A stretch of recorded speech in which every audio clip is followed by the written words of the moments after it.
The following action from the Volkswagen Rally is brought to you by Motorsport South Africa and its partners Toyota, Ford, Volkswagen and Sasol.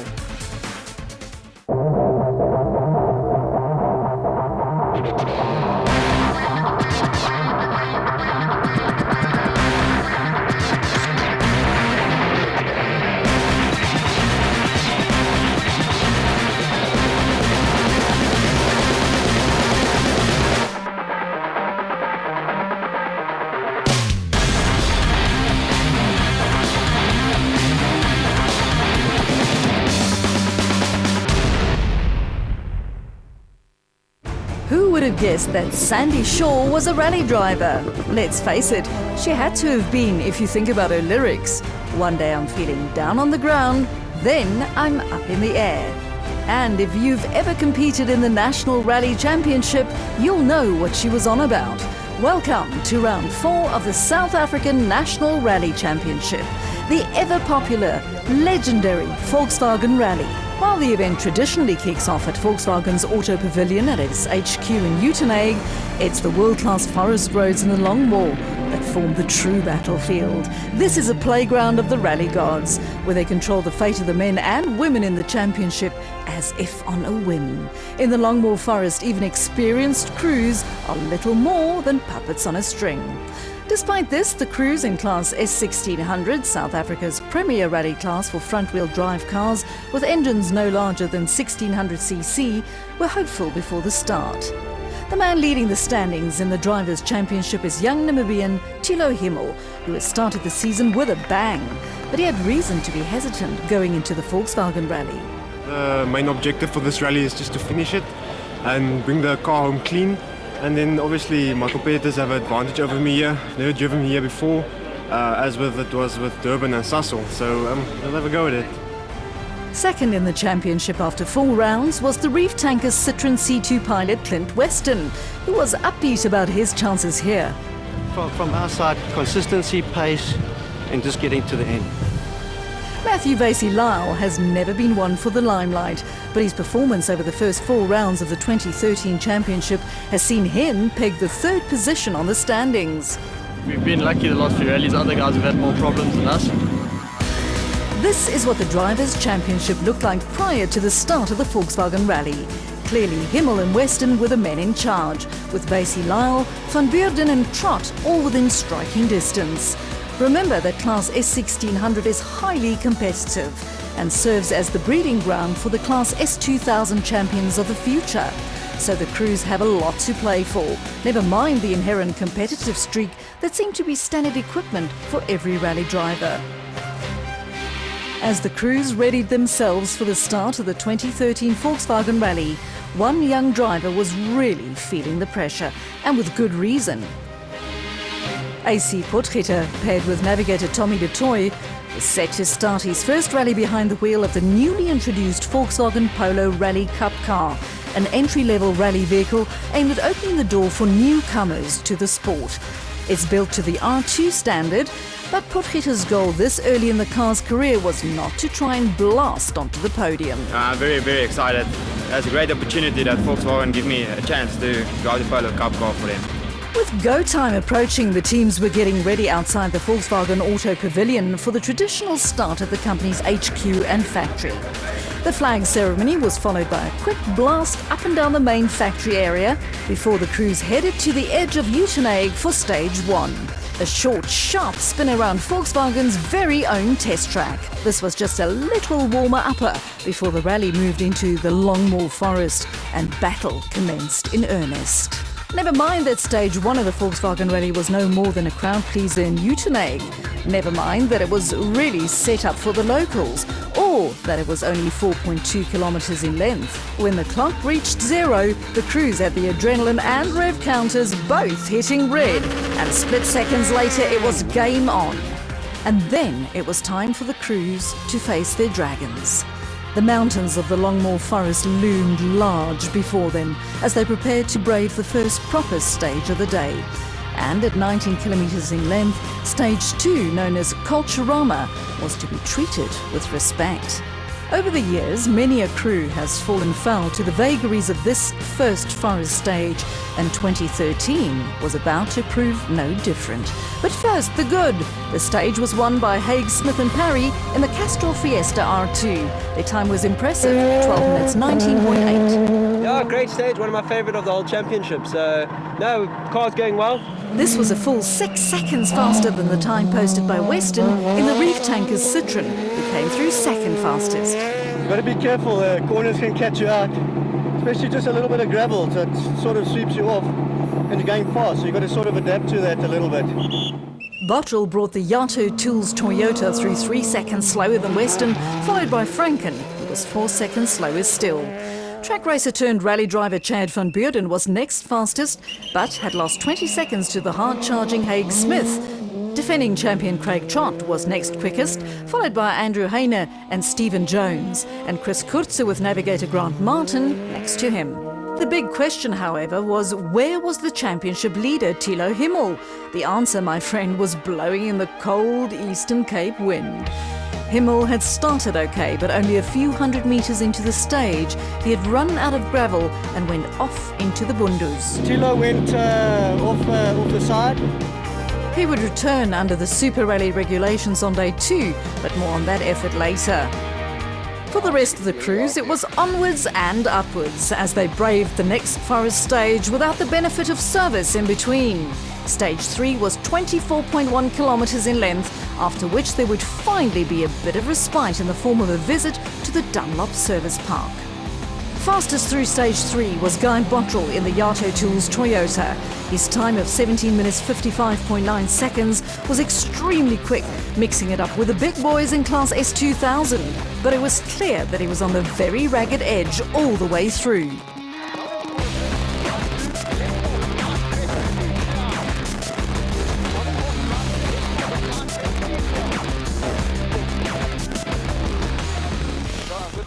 We had some serious moments. The car was pulling really good.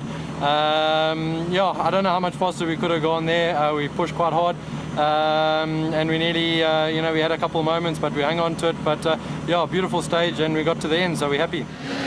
20 seconds slower than Bottrell came Clint Weston in the Reef Tankers Citroen. The little car is perfectly suited to the tight forest tracks, and it has long legs on the straight sections. But Weston wasn't taking any chances. He also brought news of the demise of Haig Smith. And Ashley's just had a puncture now, so he's stranded along the way.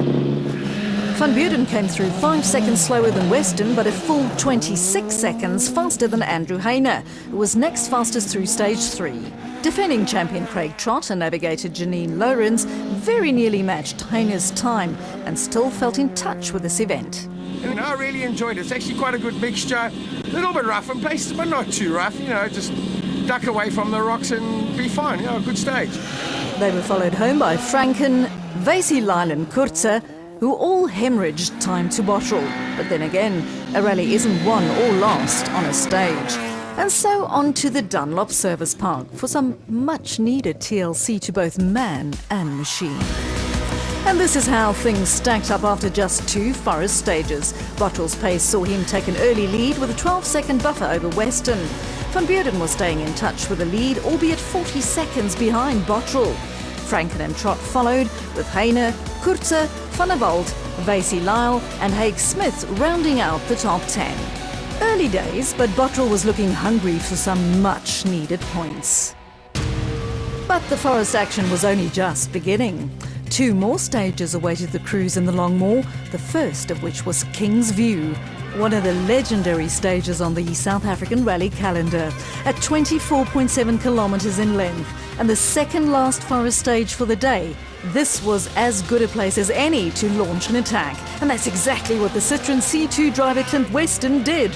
He posted a time of 16 minutes 30.2 seconds, just short of 20 seconds faster than his nearest competitor. And that competitor? None other than the other former track racer in the field, Chad van Beurden in the Polo. Van Beurden had quietly snuck up into second place, thanks in no small part to Bottrell losing time due to brake failure. So now it was the former track boys leading the rally, with Van Beurden's sights clearly set on Weston. Paul Franken and Henry Kern in the Volkswagen Polo post a time only 4 seconds slower than Van Beurden and 12 seconds faster than the next quickest driver, Craig Trott. That's in the Team Total Toyota Run-X. Matthew Vasey-Lyle, Chris Kurzer and Megan Verlaag were next quickest. As if 2 forest stages on the trot wasn't enough, the crews now had to complete a liaison of 30 kilometres to the seaside town of Jeffreys Bay for 2 consecutive tarmac stages. The first of these, Stage 6, was to be run at the Fountains Mall and was comprised of a series of tight bends through the parking lot. The stage was cancelled, however, because of traffic issues. This meant all that remained of day 1 was the final tarmac stage in the town centre. But at 1.4 kilometres in length, it was unlikely to have much of an impact on the results. Still, the crews clearly didn't hold back. Now, with the brakes on his Toyota restored, it was Guy Bottrell who proceeded to go fastest. His time of 1 minute 46.4 was 2 full seconds faster than the time posted by Andrew Hayner and Stephen Jones in their Toyota Auras. But, as always, these short sprints had little to offer beyond the spectacle of crews hurtling their machines through the crowded streets. The timing didn't do anything to change the result. And after 7 stages, one of which was cancelled, this was the lie of the land.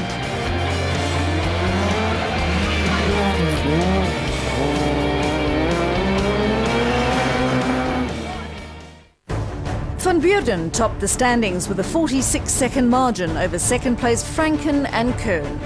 The latter pairing has always been fast, but have struggled to convert their pace into points. Weston and Snyders had dropped to third after their Citroën failed to start upon leaving service. They had lost the lead of the rally as a result and now had some work to do on day 2. Defending champion Trott, with navigator Lawrence beside him, had moved up to 4th, with Matthew Vasey-Lyle and Skalk van Heerden now in 6th. Bottrell's brake woes had seen him slide down to 7th, with the Verlaag siblings in 8th. Van Rensburg and Heine completed the top 10. As the sun finally set at the end of day 1, the man who had everything to play for was Chad van Beurden. He was in the lead of the Volkswagen Rally with only 6 stages between him and a maiden victory. All he had to do was keep it together and he'd be spraying champagne. But remember the bit about the Longmoor being the playground of the rally gods? Van Beurden may have thought that victory was within his grasp, but would the gods agree? After all, he was just a puppet on their strings.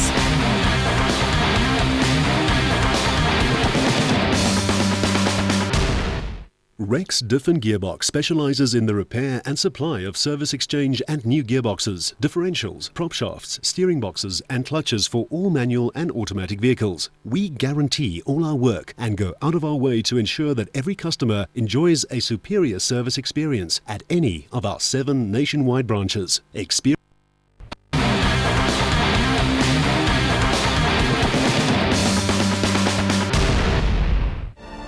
The relentless march through the stages of the 2013 Volkswagen Rally continued on day 2, kicking off to the west of the Longmoor Forest for a second run through the stage known as Melon.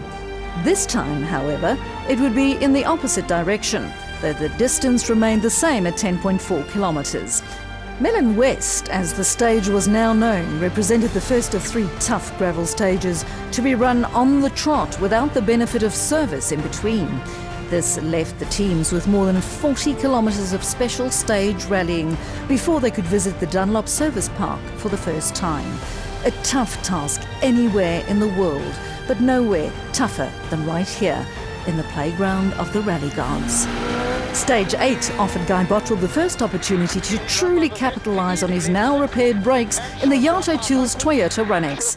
Bottrell had struggled on day 1, but now clearly had the bit between his teeth. His time of 10 minutes 46.4 was the fastest on the stage. Left 6, slight adverse over crest, 80, left 5.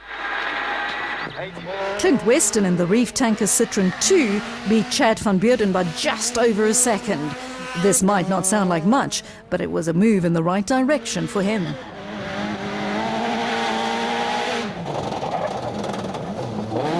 Navigators on the notes.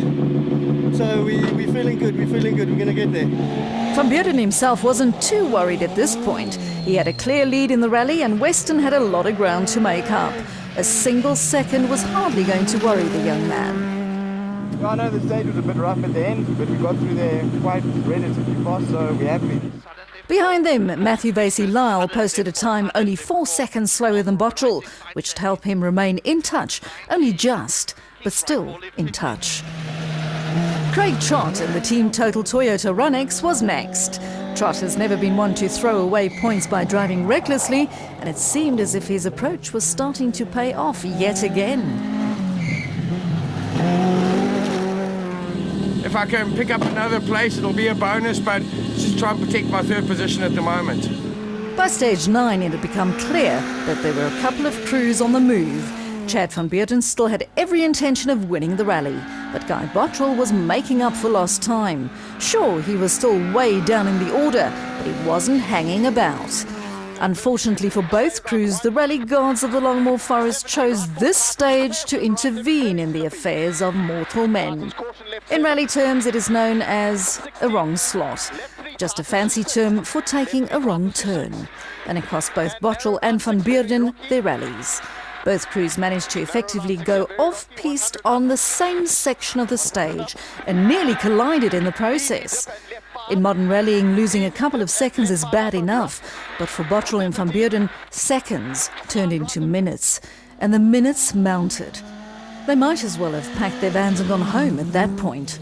Out of contention they went, and with it, any chance of scoring reasonable points. For Thilo Himmel, this was good news. The young Namibian had crashed out on day 1, but was competing under Super Rally regulations on day 2. He set the fastest time on stage 9, though it was little more than a consolation prize. For Clint Weston, the effective demise of both van Beurden and Bottrell was like rain in the desert.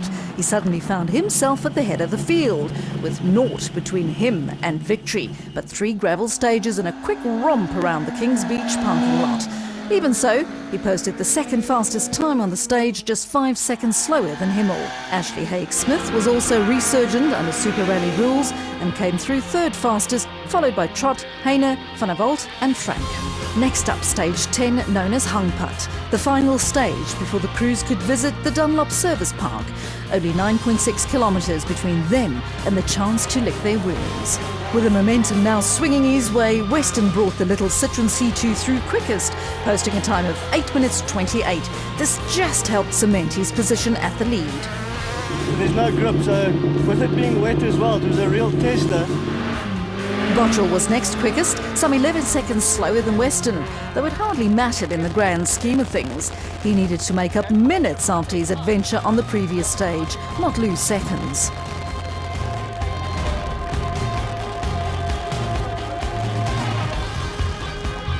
Himmel and Haig-Smith posted the next fastest times, but as with Bottrell, it was all academic, since they were effectively out of the running. Trott's time of 8 minutes 54 was some 34 seconds slower than Weston, but he saw no need to go hell for leather at this point. He was a long way behind Weston, but clearly not unhappy about van Beurden's misfortunes. Good luck to me, you know, I've just got to keep it going. Not worry too much about the cars in front of me. I'm going to make sure I get to the end and no one catches me from behind. So this is what it looked like after stage 10. Weston and Snyders now topped the standings, followed by Trott and Lawrence. Matthew Vasey-Lyle and Skalk van Heerden had moved up to third overall, while the brother and sister pairing of Mega and Oliver Verlaak was in fourth. Bottrell had now slipped to fifth, with van Beurden just behind him after the two teams went for an off-piste excursion in the forest.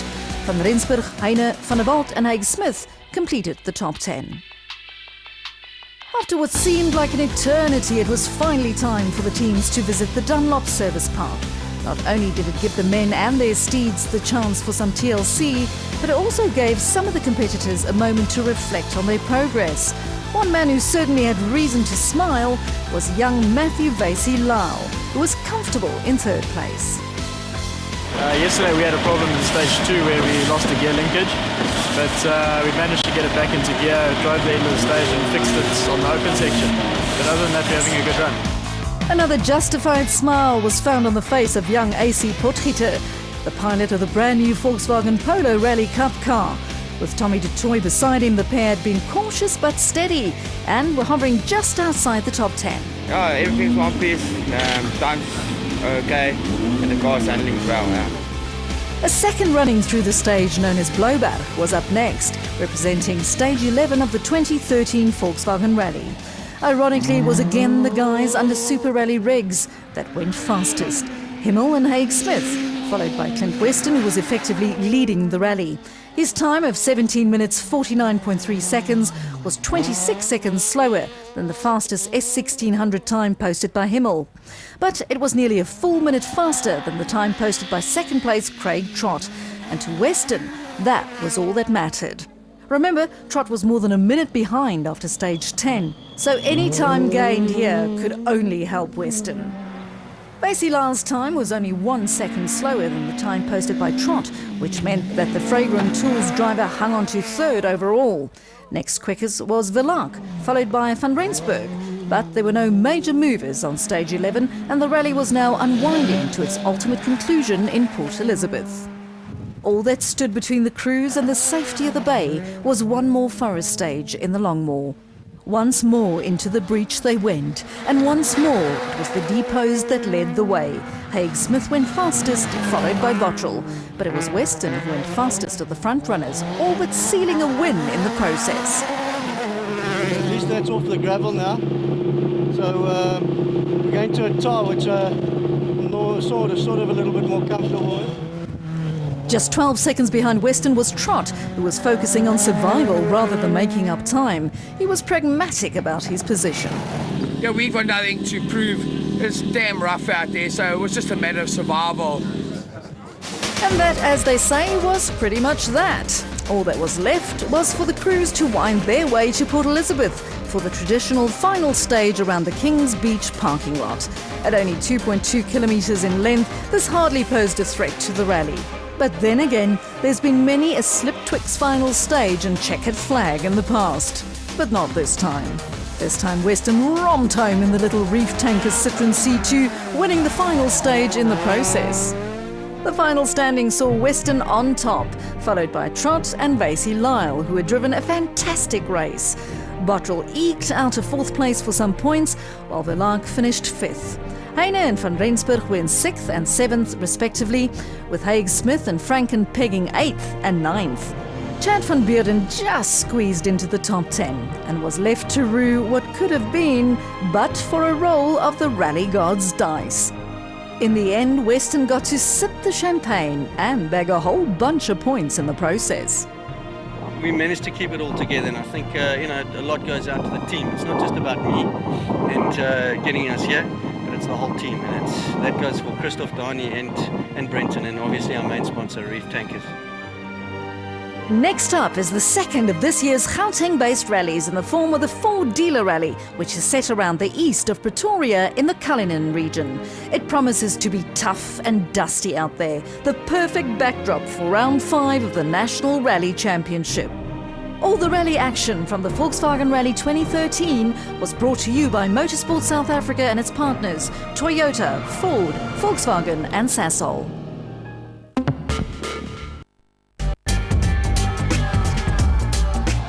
Hello again. Next is highlights from the super tough Silkway Rally.